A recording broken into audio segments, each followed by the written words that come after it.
Silakan, sudah dilakukan, informasi sudah diperoleh, sudah diolah datanya, sudah dibuat hipotesis.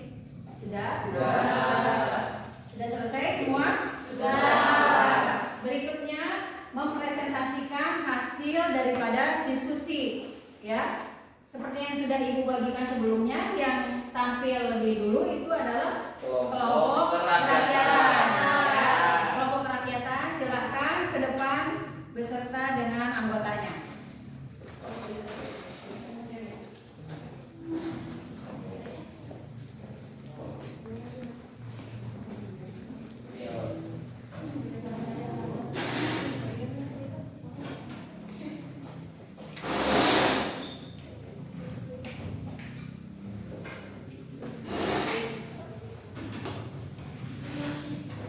Assalamualaikum warahmatullahi wabarakatuh. Waalaikumsalam warahmatullahi wabarakatuh. Kami dari kelompok 4 yaitu kelompok rakyatan akan mempresentasikan hasil diskusi kelompok kami mengenai kasus pelanggaran hukum yang kita pilih itu ya adalah kasus Ferdi Sambo. Sebelum kita mulai, kita akan yel-yel dulu bagi teman-teman. Saya persilakan untuk berdiri. Kelompok 4, jaya, jaya, jaya, jaya.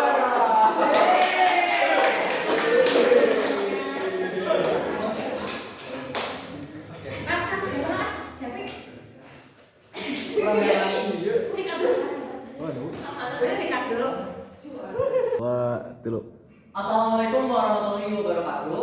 Waalaikumsalam warahmatullahi wabarakatuh. Kami dari kelompok 4 yaitu kelompok rakyatan akan mempresentasikan hasil diskusi kami mengenai tugas yang Ibu berikan, yakni pelanggaran hukum Ferdi Sambo. Sebelum kita melakukan presentasi, kita punya yel-yel ya teman-teman. Oke, boleh teman-teman untuk berdiri. Kelompok 4, jaya, jaya, jaya, jaya.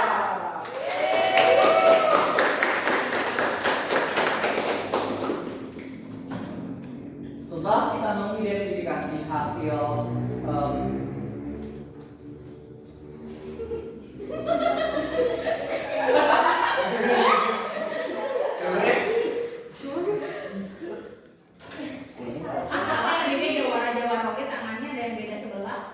beda saluran.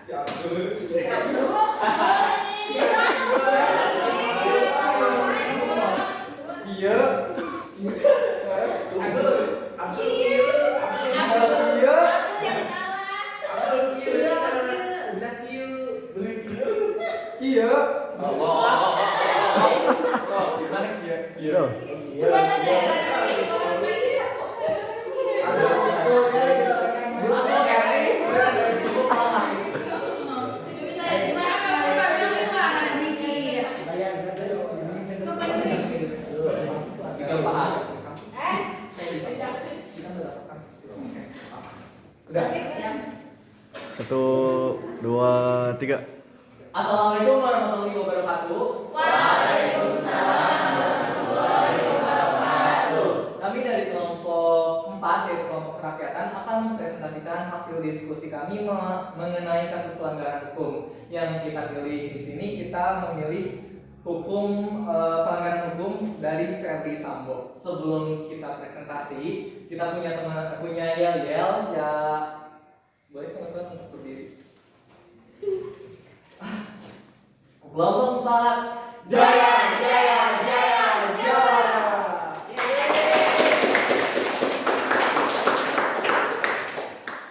Hasil diskusi kami mengenai identifikasi masalah dalam kasus pelanggaran hukum Ferdi Sambo mendapatkan hasil beberapa poin, yakni motif ini dipicu oleh adanya laporan dari Ibu VC terkait kesusilaan, pelecehan dan perselingkuhan. Yang kedua, pelanggaran hukum yang ada pada kasus ini adalah pelanggaran hak untuk hidup yang dijamin dalam pasal 9 Undang-Undang Nomor 39 Tahun 1999. Selanjutnya, hak untuk memperoleh keadilan yang dijamin pada pasal 39 Undang-Undang Nomor 39 tahun 1999 mengamburkan fakta peristiwa dengan jabatan jenderal bintang 2 yang dimilikinya. Ferdy Sambo melakukan obstruction of justice atau tindakan menghambat penyelidikan, melenyapkan atau menghilangkan barang bukti sesaat sebelum proses hukum. Yang ketiga, Ibu PC dianalisir memberikan laporan palsu terkait kesusilaan untuk menghilangkan atau mengalihkan dari masalah yang sebenarnya terjadi karena diduga ada hubungan sosial ada hubungan spesial yang lebih dari sekedar hubungan antar atasan dengan supir pribadi. Selanjutnya, sampai dengan saat ini proses masih berlangsung dan belum ada keputusan dari pengadilan. Akan tetapi, apabila dilihat dari kasus yang terjadi, yaitu pembunuhan berencana ini, maka ini termasuk ke dalam kasus pelanggaran hukum yang berat dan sanksi yang dijatuhkan yaitu hukuman mati. Yang terakhir, partisipasi masyarakat dalam kasus ini luar biasa dengan selalu mengawal jalannya proses sidang melalui media online, di mana masyarakat banyak memberikan komentar untuk ditegakkan keadilannya. Dan menurut aparat penegak hukum untuk dapat bersikap dan memberikan keputusan yang seadil-adilnya tanpa memihak salah satu. Mungkin untuk presentasinya cukup sekian. Artikel ini kami dapatkan dari detiknews.com. Selanjutnya mungkin kita akan sesi tanya jawab. Untuk sesi tanya jawab akan dilakukan dengan cara pelemparan snowball. Oke, boleh. Jadi nanti yang terkena oleh lemparan ini langsung memberikan pertanyaan kepada kami. Nanti kita ke lemparan bola lagi dan dijawab oleh pengguna bola. Silakan, Abdul Jabar, boleh di depan mungkin di sini, silakan. Yang kena bola katanya siap-siap untuk memberikan pertanyaan ke kelompok kerakyatan kelompok PAN, ya. Siap.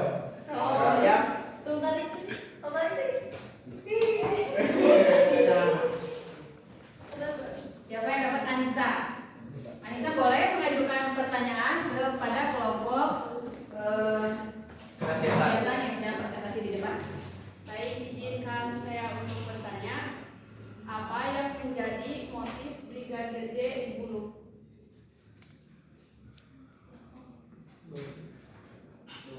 Oke, untuk pertanyaannya kita terima. Terima kasih atas pertanyaannya. Selanjutnya kita akan melemparkan bola ini kepada teman-teman bagi teman-teman yang mengenai bola ini. Kami persilakan untuk menjawab pertanyaan ini. Oke, boleh. Sudah. Oke, Hendra. Silakan untuk kelompok Hendra. Tadi kena bolanya ya untuk memberikan jawaban ya atas pertanyaan dari Anissa. Jadi saya akan menjawab pertanyaan dari Anissa, yaitu apa yang menjadi motif Brigadir J dibunuh, yaitu dugaan sementara motif pembunuhan Brigadir J yaitu pelecehan seksual dan perselingkuhan. Oke, terima kasih atas jawabannya. Bagaimana untuk Anissa? Apakah jawabannya sudah cukup? Cukup. Oke, untuk berarti kita tidak perlu memberikan jawaban kembali dikarenakan jawaban dari pertanyaan tersebut sudah cukup. Terima kasih pada saudara Hendra yang sudah menyampaikan jawaban dari pertanyaan tadi. Selanjutnya masih sesi pertanyaan. Boleh untuk 1 atau 2 pertanyaan lagi.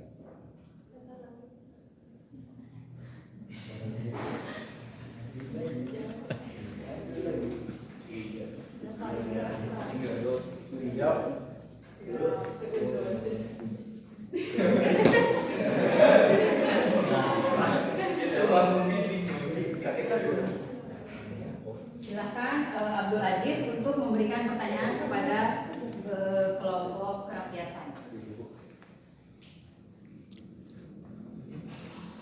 Baik, pertanyaannya, bagaimana partisipasi masyarakat dan dengan kasus Verdi Sambo? Boleh diulangi, Mak? Bagaimana partisipasi masyarakat dengan kasus Verdi Sambo? Oke, terima kasih untuk pertanyaannya. Sekarang kita pelemparan bola kembali untuk menentukan siapa yang akan menjawab pertanyaan.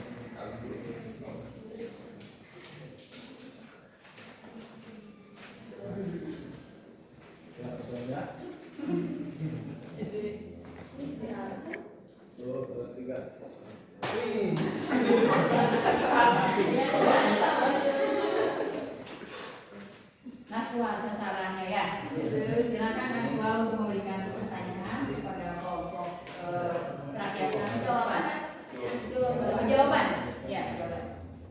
Jadi jawabannya, masyarakat mengikuti jalannya kasus peradilan Verdi Sambo baik secara langsung ataupun tidak langsung dan mendesak keadilan ditegakkan dengan seadil-adilnya. Oke, untuk Abdul Aziz, apakah untuk jawaban dari kelompok Naswa sudah cukup? Cukup. Oke, berarti untuk pertanyaannya sudah terjawab. Terima kasih kepada Naswa yang sudah memberikan jawaban. Selanjutnya langsung kita pertanyaan ketiga ya, boleh. Pertanyaan ketiga.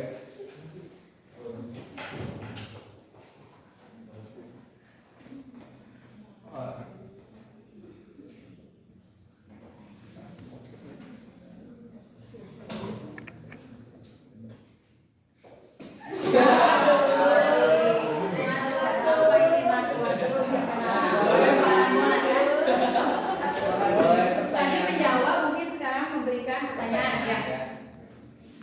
Silakan.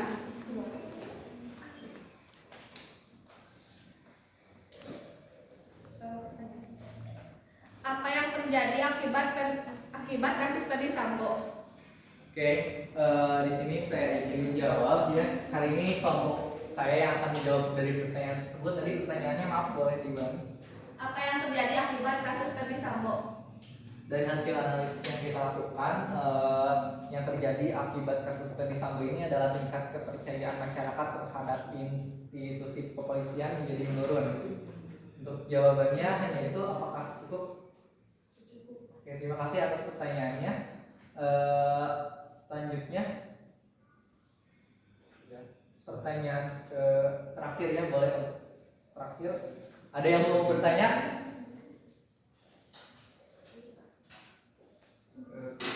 Oke, silakan.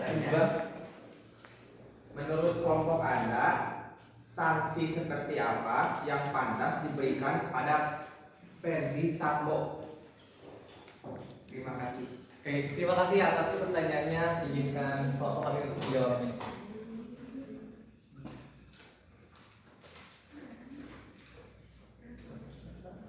Izin menjawab.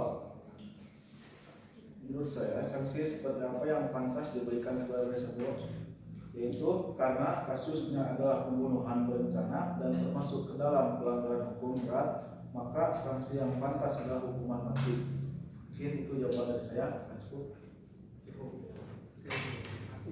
Oke, untuk pertanyaan sesi tanya jawabnya saya rasa sudah cukup. Terakhir akan ada kesimpulan dari saudara Dini. Silakan. Jadi kesimpulannya adalah pembunuhan Brigadir J merupakan extrajudicial killing berdasarkan hasil otopsi pertama dan kedua ditemukan bahwa tidak ada penyiksaan terhadap Brigadir J melainkan luka tembak. Penyebab kematian adanya 2 luka tembak, yang satu di kepala dan satu di dada sebelah kanan, serta terjadi tindakan menghambat penyelidikan dalam penanganan dan pengungkapan peristiwa Brigadir J. Mungkin sekian presentasi dari kelompok kami. Apakah cukup? Ya, terima kasih ya untuk kelompok 4 ya, kelompok kerakyatan yang sudah mempresentasikan hasil diskusinya, yaitu kasus pelanggaran Verdi Sambo ya. Di mana di sini kasusnya itu sedang berjalan ya, bahkan Sekarang lagi rame-ramenya gitu. Dari bulan kapan itu? Kasusnya dari bulan kapan ya? Dari bulan Juli ya, ya sekitar bulan tersebut sampai sekarang masih berlangsung ya, masih berlangsung kasusnya dan banyak sekali partisipasi dari masyarakat ya untuk mengawal jalannya proses persidangan ya agar keadilan itu dapat ditegakkan karena walau bagaimana sekarang kepercayaan masyarakat terhadap kepolisian ya terhadap lembaga hukum khususnya di sini kepolisian menjadi menurun gitu ya. Jadi di situ dituntut keadilan gitu. Di sini kan kasusnya termasuk ke dalam kasus yang berat, apalagi yang melakukan pelanggaran adalah seorang jenderal bintang 2 ya. Nah, terima kasih kepada kelompok kerakyatan, terima kasih untuk yang lain atas presentasinya ya, sudah cukup jelas dan cukup bagus. Terima kasih. Sekian presentasi dari kelompok kami. Wassalamualaikum warahmatullahi wabarakatuh. Waalaikumsalam warahmatullahi wabarakatuh.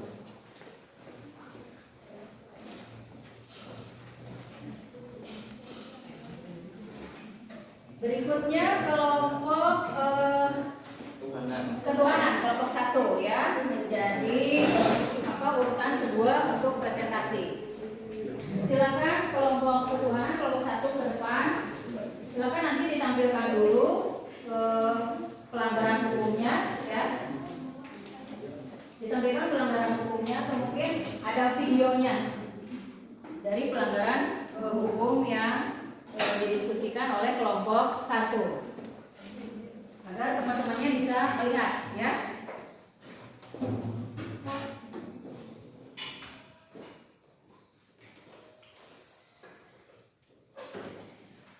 Assalamualaikum warahmatullahi wabarakatuh. Waalaikumsalam warahmatullahi wabarakatuh. Kami dari kelompok 1 atau kelompok ketuhanan akan mempresentasikan hasil kerja kelompok kami di LKPD, Lembaga Kerja Peserta Didik yang diberikan oleh Ibu Reni. Kami mengangkat kasus tentang tentang pelanggaran hukum kasus Hambalang. Bisa dilihat di sebelah sini. Tapi sebelumnya kami ingin menampilkan dulu sebuah yel-yel. Boleh anggota yang lain? Oke, dipimpin oleh Hendra. Silakan. Kelompok 1 Bisa hebat juara. Bisa hebat juara. Untuk materinya akan langsung dibacakan oleh anggota yang lain. Silakan. Analisis materi 1. Rumusan masalah yang terjadi. Kasus korupsi pembangunan pusat pendidikan, pelatihan, dan sekolah olahraga nasional atau P3SON Hambalang pada tahun 2010 sampai 2012 yang erat kaitannya dengan Partai Demokrat. Kubu kontra Ketua Umum Partai Demokrat Anas Urbaningrum. 2. Identifikasi masalah. Sejumlah kader partai berlambang Mercy itu terpaksa berurusan dengan Komisi Pemberantasan Korupsi (KPK) karena terlibat dalam kasus korupsi pembangunan pusat pendidikan, pelatihan, dan sekolah olahraga nasional P3SON Hambalang. Selanjutnya diteruskan oleh Dewi. 3. Hipotesis para petinggi yang masuk di jajaran Partai Demokrat pada saat itu sangat banyak mengambil peran penting dalam pemerintahan. Sudah mulai terjadi perpecahan dalam tubuh Partai Demokrat pada saat itu sehingga terjadi kubu pembela dengan partai dan kubu ketua umum partai. 4. Proses hukum dari kasus Hambalang, yaitu pihak-pihak yang terlibat dalam kasus tersebut sudah menjalin proses hukum, termasuk salah satunya Angelina Sondek yang baru saja menghirup udara bebas. Baik, itu materi yang telah kami siapkan untuk presentasi kali ini. Mungkin selanjutnya untuk lebih jelasnya kita akan adakan sesi tanya jawab. Untuk sesi tanya jawab agar lebih menarik, kami akan menggunakan teknik snowball. Jadi nanti jika kami melempar dan mengenai kelompok kalian, kalian dipersilakan untuk bertanya. Dan nanti saat pelemparan kedua, jika bola ini mengenai kelompok kalian, kalian bisa bantu menjawab. Bisa dimengerti? Bisa. Baik. Siap-siap, kelompok yang lain dapat bolanya ditangkap. Dari siapa nih Endra? Siapa? Dari siapa ya?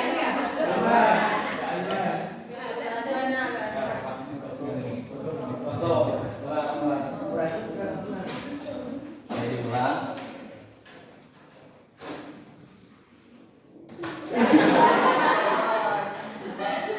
Topan, boleh.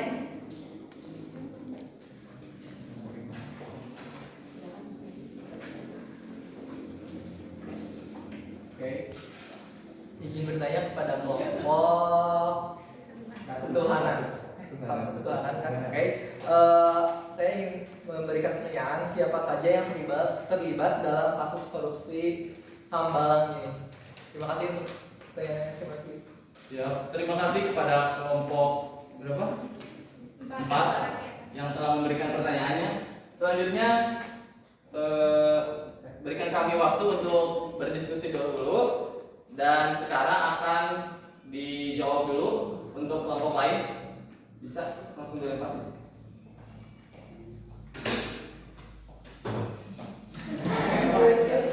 Siapa yang menang? Ganti bolanya. Ganti boleh menjawab pertanyaan dari Topan ya. Izin menjawab pertanyaan dari Topan. Selain Anas, kader Demokrat lainnya yang terseret dalam kasus ini adalah mantan Menteri Pemuda dan Olahraga Andi Malarangeng dan mantan anggota DPR Angelina Sondakh. Terima kasih. Baik, terima kasih kepada kelompok yang telah membantu menjawab. Dan memang jawaban itu yang telah kami siapkan dan mungkin jika bisa dimengerti oleh kelompok 4, kami tidak perlu menambahkan. Apakah bisa dimengerti? Bisa. Baik. Masih ada waktu, Bu? Boleh? Boleh, silakan. Lempar, boleh.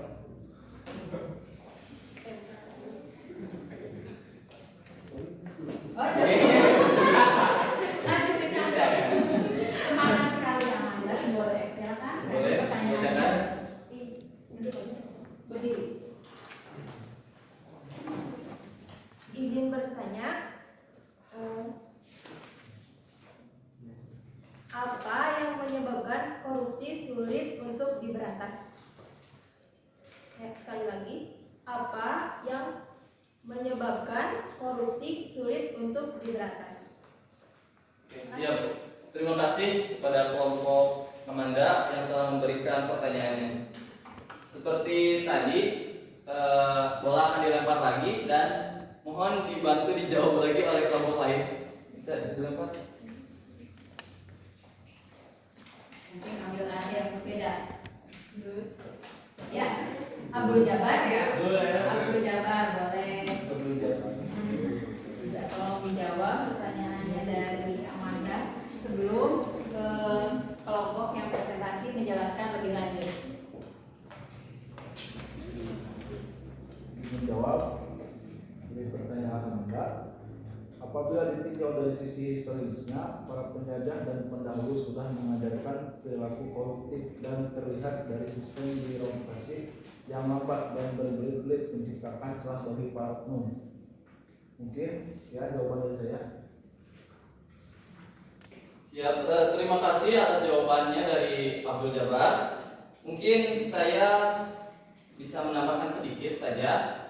Mungkin dari penyebab korupsi itu sulit diberantas mungkin karena adanya sebuah kebiasaan atau sebuah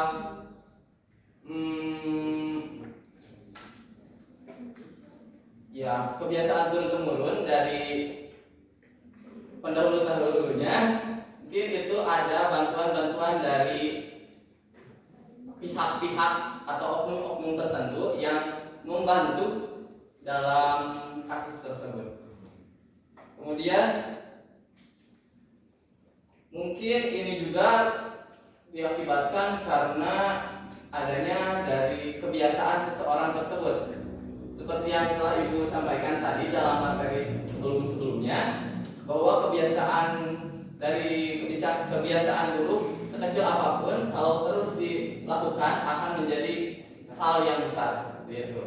Apakah dapat mengerti? Ya, mengerti. Baik, terima kasih. Bu, Atau mungkin ada kelompok lain yang ingin ya, menambahkan? kelompok lain mungkin ada yang mau ditambahkan. Kami persilakan. Karena banyak faktor sekali ya terjadinya korupsi susah dihilangkan, itu banyak sekali faktor-faktornya selain faktor yang tadi menjadi kebiasaan ya, turun temurun terus dilakukan akhirnya menjadi membudaya ya. Mungkin ada kelompok lain yang ingin menambahkan? Ada kelompok lain, boleh silakan. Mungkin faktor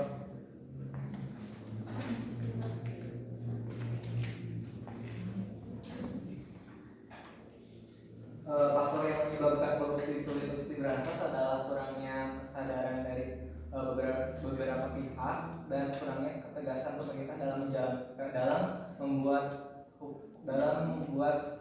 aturan mengenai pidana korupsi seperti itu.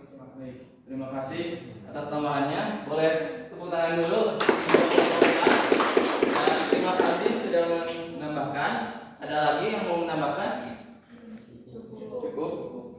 Mungkin Ibu sudah ya Bu, sudah cukup mungkin segitu dulu. Atau ada waktu lagi untuk pertanyaan Bu? Boleh, silakan dibuat kesimpulan. Langsung kesimpulan akan dibacakan oleh Felicia.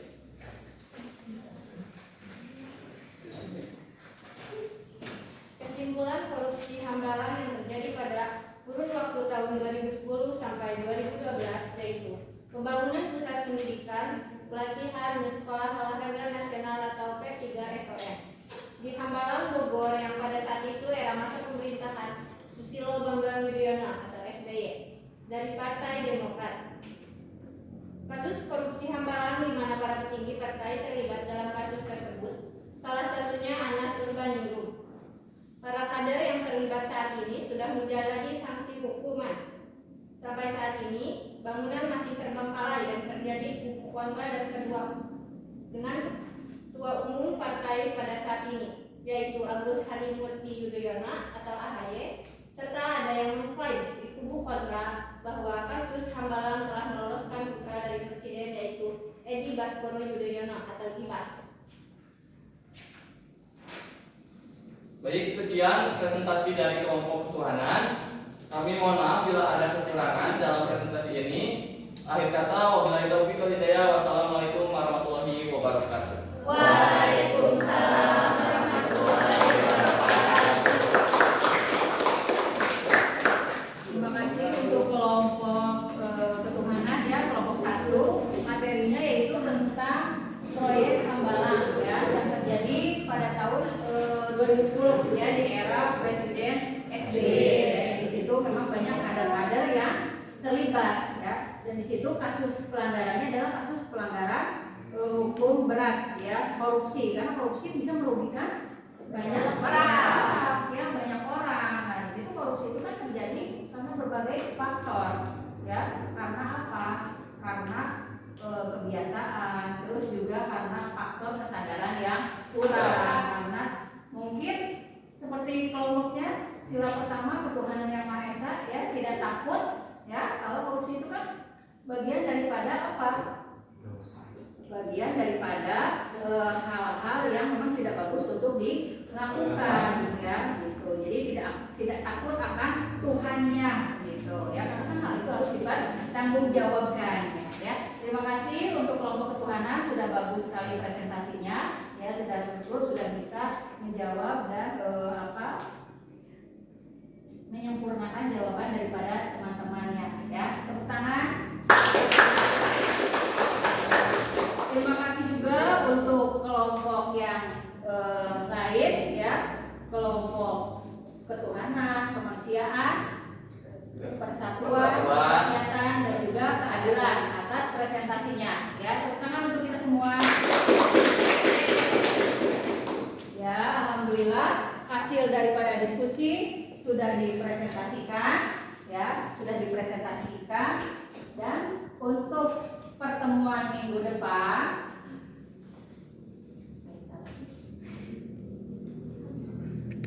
duduknya udah dikat aja dulu. Udah. Sampai ibu di situ ya. Kursinya tadi kan udah lurus ya. Lurus kedua.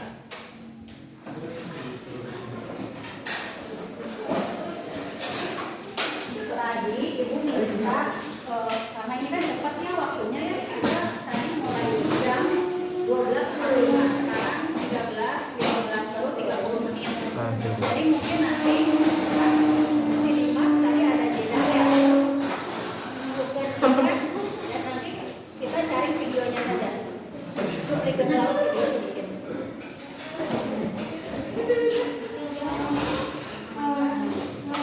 Tempel-tempel loh, kata refleksinya, kayak kan disambung ya pik ya. Tempel-tempel nulisnya naon ya. Tempel itu di tadi dulu. 3. Terima kasih untuk pertemuan hari ini ya, dan untuk pertemuan minggu depan kita maju ke materi yang berbeda. Materinya apa? Yaitu pengaruh iptek terhadap wah, itu ya. 3. Ya, terima kasih untuk pembelajaran hari ini ya. Untuk minggu depan kita masuk ke materi yang berbeda. Materinya apa? Yaitu pengaruh kemajuan iptek terhadap NKRI. Jadi sebelum minggu depan, sebelum kita memulai pembelajaran, silakan di rumah mencari-cari, ya kan? Mencari-cari tentang materi yang akan kita pelajari. Bisa dari internet, bisa dari apa lagi? Buku paket ya, banyak sumber ya di Google. Dibuat dulu kira-kira materi itu isinya apa-apa saja gitu ya, atau mungkin dibuat pertanyaan sebelum masuk ke materi yang akan datang gitu ya. Jadi dipersiapkan untuk materi yang akan datang, itu pengaruh kemajuan iptek terhadap NKRI ya. Akhir kata ibu ucapkan terima kasih, ditutup dengan ucapan alhamdulillah. Baik, terima